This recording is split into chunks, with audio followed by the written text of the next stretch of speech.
Bonjour et bienvenue sur j'aicompris.com. Dans cette vidéo, on vous propose de découvrir une propriété remarquable des nombres rationnels. Alors vous devez savoir que les nombres rationnels, ce sont les nombres qui peuvent s'écrire sous la forme d'une fraction, c'est-à-dire un quotient avec deux entiers. Évidemment, le dénominateur, il est différent de 0. Et quand on cherche à écrire ces fractions sous forme décimale, il peut se passer trois choses différentes. Et donc c'est très important d'avoir ces trois cas de figure en tête. Premier cas de figure, par exemple 12 quarts. 12 quarts, vous savez que c'est égal à 3. Donc ici, le résultat en fait, c'est un nombre entier. Ça c'est le premier cas de figure.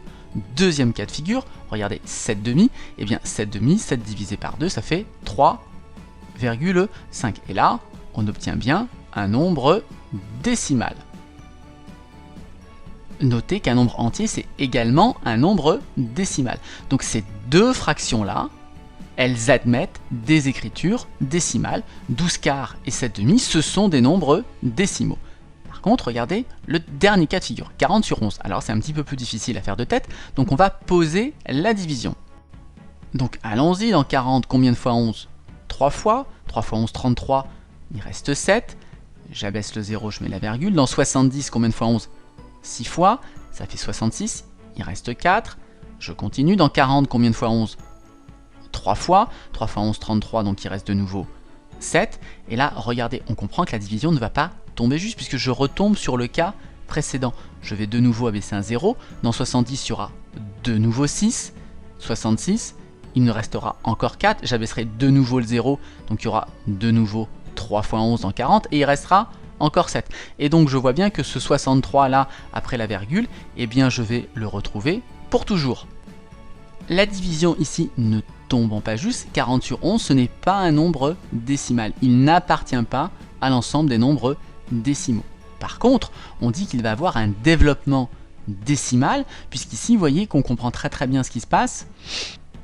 Donc la division ne tombant pas juste, 40 onzièmes, ce n'est pas un nombre décimal, on dit qu'il n'appartient pas à l'ensemble des nombres décimaux. Par contre, on dira qu'il a un développement décimal, donc on peut écrire que 40 sur 11, c'est 3,63, 63, etc. Donc il faut mettre des trois petits points, et là on a une infinité de chiffres après la virgule.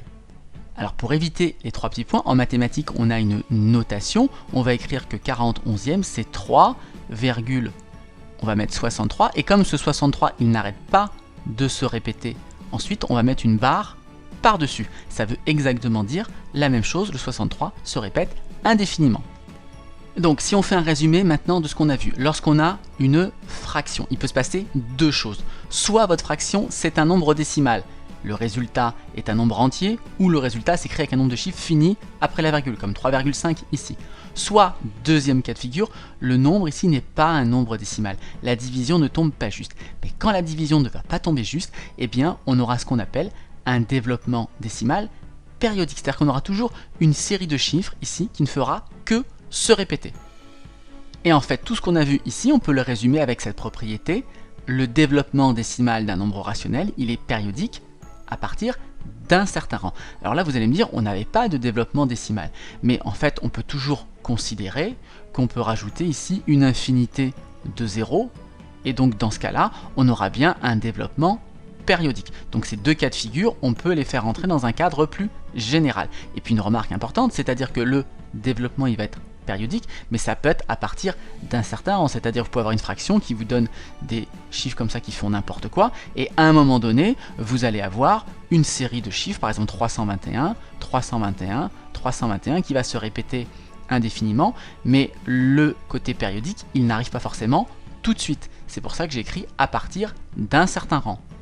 Alors cette propriété, on ne va pas la démontrer, mais on va refaire un exemple avec un septième pour bien comprendre pourquoi ça marche. Donc, posons la division.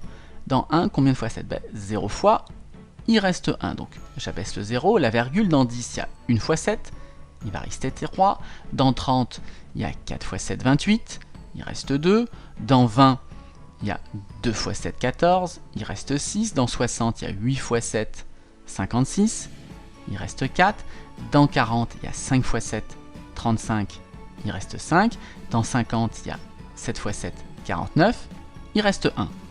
Et là, je comprends deux choses. Un, la division ne va pas tomber juste. Et deux, eh bien, cette série de chiffres, ensuite, va se répéter éternellement. Regardez ici, le reste de 1, on l'avait déjà eu au premier coup.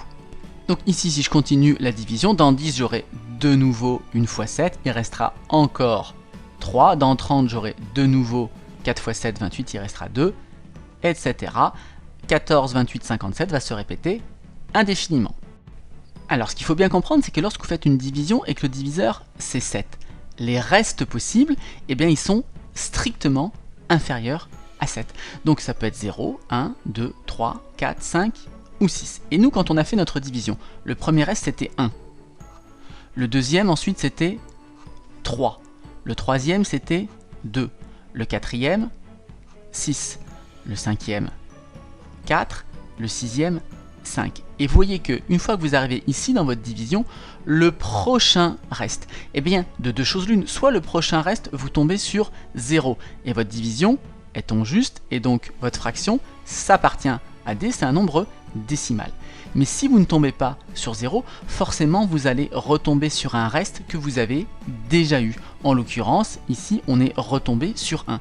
Et comme on va retomber sur un reste qu'on a déjà eu, parce que le nombre de possibilités il est fini, eh bien vous allez retomber exactement sur la même série de restes. Et donc ça explique pourquoi vous avez votre série de chiffres après la virgule ici qui va se répéter. Donc voilà pourquoi lorsque vous avez un nombre rationnel et que vous essayez de trouver son écriture décimale, eh bien forcément, soit ça tombe juste, soit ça va devenir périodique parce que le nombre de restes ici, il est fini. Donc forcément, vous allez retomber sur un reste que vous avez déjà eu. Alors maintenant, on peut quand même se poser une question. On a vu que quand on prend un nombre rationnel, son développement, il est périodique à partir d'un certain rang. Il y a un quid de la réciproque, c'est-à-dire que quand je prends un développement périodique, est-ce que ça correspond à un nombre rationnel? J'ai pris ici un exemple, j'appelle x le nombre qui est égal à 0,405, 405, 405, etc. La question qu'on peut se poser, c'est que est-ce qu'on peut mettre x sous la forme d'une fraction? Eh bien la réponse est oui. Alors, je ne vais pas faire une démonstration générale, mais je vais vous montrer par exemple comment avec x, ici, j'arrive à retrouver la fraction. Ici, l'astuce, c'est de calculer 1000 fois le nombre x. Alors vous allez voir pourquoi. Si je multiplie par 1000, ma virgule elle va être décalée de 3 rangs vers la droite. Donc ça va me donner 405, virgule, puis après la série de chiffres se répète 405, 405, 405, etc. Et donc regardez ce qui se passe si on fait la différence. 1000x moins x. X est 1 fois x, hein, donc 1000x moins 1 fois x, ça fait 999 x. Et regardez ce qui se passe de l'autre côté. On a 405,405, etc. moins 0,405, etc. Bon alors, les parties entières. 405 moins 0, ça fait 405. Et regardez, tout ce qui est derrière la virgule, ici on a exactement la même chose. Donc derrière la virgule, on n'a rien du tout. Donc 999x, ça fait exactement 405, d'où l'intérêt ici d'avoir multiplié par 1000. On a obtenu un nombre avec exactement la même partie derrière la virgule.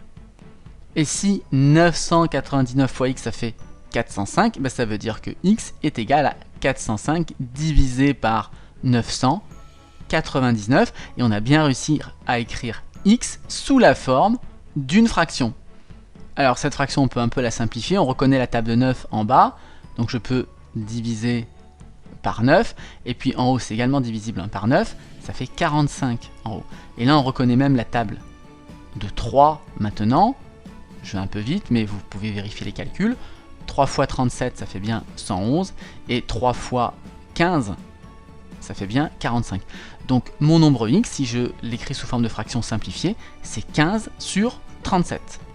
On peut vérifier à la calculatrice, hein, si je tape 15 sur 37 et que je demande l'écriture décimale, on obtient bien 0,405, 405, 405, etc. Évidemment, la calculatrice, elle affiche un nombre de chiffres fini après la virgule parce qu'elle a une capacité d'affichage qui est limitée, mais là, ça continue bel et bien éternellement.